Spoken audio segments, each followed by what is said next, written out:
నమస్కారం ఈటీవీ 360కి స్వాగతం. ముందుగా ప్రధాన అంశాలు. కొత్త పథకాల పేరుతో భర్తీ సాధ్యం కాదంటే కుదరదు. ఆర్థిక లోటుపై కేంద్రానికి రాష్ట్ర సర్కారు ఘాటు లేఖ. రేపటి నుంచి అమరావతికి భూములిచ్చిన రైతులకు ప్లాట్లు. లాటరీ పద్ధతిలో కేటాయించే ప్రక్రియకు శ్రీకారం. దుగ్గరాజుపట్నం పోర్టు విషయంలో రాష్ట్ర ఆశలకు గండి. ప్రాజెక్టు లాభదాయకం కాదంటూ కేంద్రానికి చేరిన నివేదిక.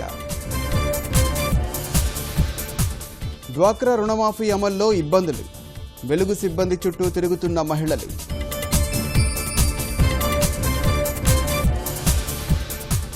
సామాజిక ఉద్యమంగా వనభారతి జనహారతి. వీధి వీధిలా వెల్లివిరుస్తున్న ప్రజా చైతన్యం. ఆర్బీఐ కొత్త సారథి వేటలో కేంద్ర ప్రభుత్వం. రాజ నిర్ణయంతో పరిశ్రమ వర్గాల్లో నైరాశ్యం. భారత్ ఆగ్నేయాసియా దేశాలకు పోలియో ముప్పు లేదు. విస్పష్టంగా ప్రకటించిన ప్రపంచ ఆరోగ్య సంస్థ.